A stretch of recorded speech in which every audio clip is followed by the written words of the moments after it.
पिता और बेटे का रिश्ता अनमोल होता है। दोनों ही एक दूसरे की पहचान होते हैं। पिता हमेशा अपने बेटे की खुशियों में अपनी खुशी तलाशता है और बेटा अपने पिता में दोस्त और एक आदर्श को देखता है। दिल में पिता का प्यार है और सर पर है हाथ। दुनिया में और क्या चाहिए जब है पिता का साथ।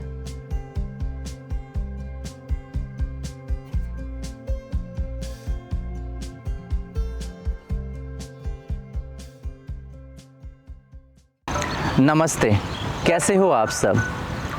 तो इंट्रो वीडियो देख के आपको लग रहा होगा कि आज तो फादर्स डे है नहीं, तो ये व्लॉग क्या चीज़ से रिलेटेड है। तो मैं आपको बता दूं, आज है 25 मई 2022 और 25 मई मेरे लिए काफ़ी इम्पॉर्टेंट डे है। वो इसलिए क्योंकि अगर मेरे फादर आज प्रेजेंट होते तो मैं शायद उनका 61st बर्थडे मना रहा होता। तो कहते हैं ना कि दुख बांटने से दुख कम होता है, तो घबराइए नहीं, मैं आज इस व्लॉग में दुख बांटने के लिए नहीं आया हूँ। मैं बस आया हूँ कुछ ऐसे पल है, कुछ यादगार पल है मेरे और मेरे फादर के, तो मैं वो किस्से आपसे शेयर करना चाहता हूँ। कहीं ना कहीं आप भी उसको रिलेट कर सकेंगे। जब मैं छोटा हुआ करता था तब क्योंकि मेरे फादर बैंकिंग सेक्टर में थे, तो उनका हर साल में करीब 3 से 5 बार उनको ट्रेनिंग सेशन के लिए अलग शहर या अलग स्टेट जाना पड़ता था। तो जब भी जाते थे मैं बहुत खुश हो जाता था कि वो गए हैं, इसलिए नहीं, क्योंकि जब वो वापस आते थे तो मेरे लिए कभी खिलौने, तो कभी किताबें, कॉमिक्स, या कभी आप चॉकलेट्स, ये सब, या फिर मिठाइयाँ, तो ये सब हमेशा कुछ ना कुछ लाते थे। तो मैं हमेशा भगवान से भी ये प्रार्थना करता था कि पापा का जितना हो सके उतना ट्रेनिंग हो जाए, ट्रेनिंग लगते रहे साल में, ताकि मुझे वो सब मिलते रहे। अब है दूसरा किस्सा, और ये भी बचपन की ही बात है और मुझे बताते हुए काफ़ी हंसी भी आ रही है जब भी मैं याद कर रहा हूँ। तो मैं ना बचपन में बहुत ज़्यादा मार खाया है, बहुत, मतलब मैं बता ही नहीं सकता। तो इतना मार खाता था ना, तो मैं हर दूसरे दिन एक प्लान बनाता था कि मैं आज घर छोड़ के चला जाऊंगा, कि मैं उस दिन घर छोड़ के चला जाऊंगा। और वो एक दिन आया जब मैं सच में साइकिल लिया, मेरी छोटी सी एक साइकिल थी, और बैग में पानी भरा और किताबें थी। मैं एक्चुअली ट्यूशन के बहाने निकला और ट्यूशन गया नहीं, सीधा चला गया 5-6 किलोमीटर 7 किलोमीटर दूर कहीं चला गया। और वहाँ पे एक मंदिर आती है, मैंने वहाँ पे दुर्गा माता से मैंने बहुत रोया कि मेरे मम्मी पापा मुझे बहुत मारते हैं, प्यार नहीं मिलता मुझे। तो मैं फिर उनको बोला कि मुझे माफ़ कर देना, मैंने ये जो भी कदम उठाया, तो मैं आज निकल जाऊँगा। तो वहाँ पे मैं निकल गया पंडित से आशीर्वाद लेके कि मैं जा रहा हूँ बस।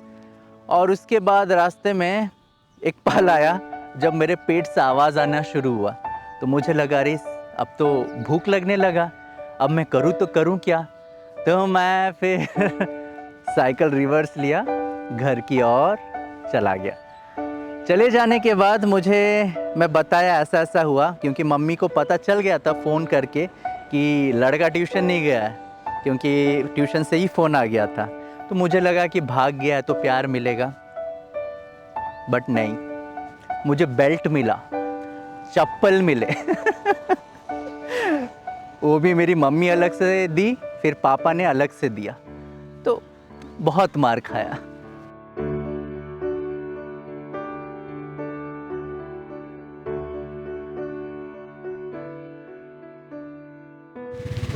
तो ये तो रहा 2 किस्से, और तीसरा किस्सा ये बात है तब जब मैं 18 साल का था। मैं डिप्लोमा करने के लिए एक दूसरे स्टेट गया था। मैं तो बहुत खुश था कि चलो अभी मैं पेरेंट्स से दूर कहीं जाऊंगा और अपने हिसाब से जीऊंगा। तो ये तो मेरी खुशी थी। फिर मैं मेरे पापा के साथ मैं गया था हॉस्टल देखने के लिए, तो हॉस्टल भी ठीक हो गया, मैं हॉस्टल में रुका। और पापा को जब रिटर्न जाना पड़ा, तब मेरे पापा को मैं देखा कि वो रो रहे हैं, और वो इतने स्ट्रॉन्ग इंसान रहे कि वो कभी आँख से आंसू मैंने कभी नहीं देखा था, लेकिन वो एक इंसिडेंट हुआ जहाँ पे मैंने उनके आँखों में आंसू देखा, तो मुझे काफ़ी बुरा फील हुआ। और साथ ही साथ पापा को भी ख़राब लग रहा था कि पहली बार घर से दूर जा रहा है, और उस टाइम पापा ने मुझे कुछ 1000 रुपीज़ के, उस टाइम तो 1000 रुपीज़ हुआ करते थे, 1000 के नोट थे, तो ऐसे ही करीब 14-15 नोट मुझे दे दिए, और 18 साल का था मैं तब। और एक बार में इतना सारा रुपए देख के मैं तो अंदर खुशी के मारे मैं झूम भी रहा था, क्योंकि मेरे स्कूल टाइम में मुझे कभी भी 50-100 रुपये से ज़्यादा पॉकेट मनी मुझे मिला नहीं था। तो उस टाइम इतना सारा रुपए एक बार में देख के खुशी तो थी, साथ ही साथ पापा के आंखों में आंसू देख के ख़राब भी लग रहा था। और चौथा मेमोरी अगर मैं आपसे शेयर करूं उससे पहले मेरे पीछे गाय ऑलरेडी आ गई है।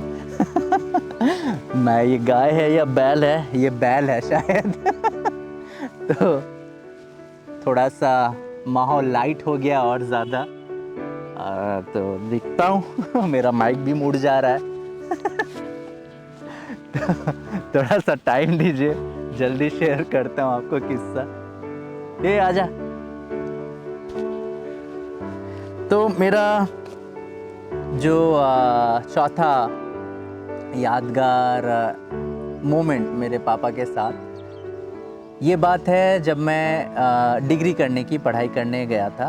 तो जैसे कि मैंने डिप्लोमा कहा, डिप्लोमा ख़त्म होने के बाद मैंने सेम शहर में डिग्री भी किया, और जब मैं डिग्री स्टार्ट किया करना, तब कहीं ना कहीं मैं पापा के साथ काफ़ी ज़्यादा क्लोज़ हो गया था। क्लोज़ एज इन मैं काफ़ी ज़्यादा मतलब मेरी दिल की बातें मैं शेयर कर पा रहा था मैं, और मुझे ये जो क्लोज़ बॉन्डिंग, ये जो मेरा और मेरे फादर का जो बन रहा था, इससे मैं बहुत ज़्यादा खुश था, क्योंकि मैं बचपन से ज़्यादा बात नहीं किया उनसे, जब ज़रूरत होती थी तभी बात किया।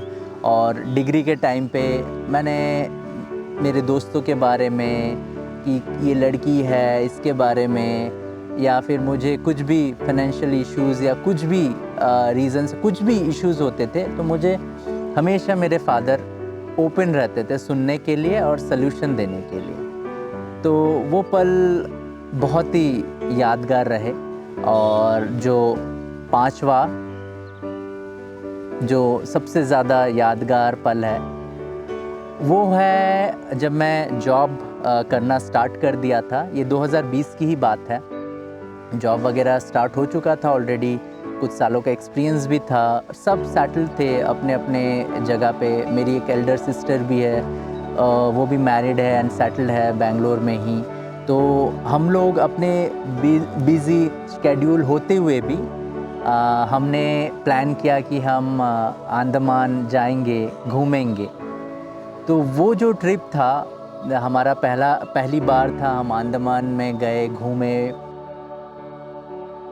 काफ़ी अच्छा था वो ट्रिप। और उसके बाद हम प्लान ये भी कर रहे थे कि नेक्स्ट ईयर हम इधर जाएंगे, उसके बाद वाले ईयर जब पापा रिटायर हो जाएंगे तब हम इधर जाएंगे। तो प्लान्स तो बहुत कुछ बन गए थे, बट अनफॉर्चुनेटली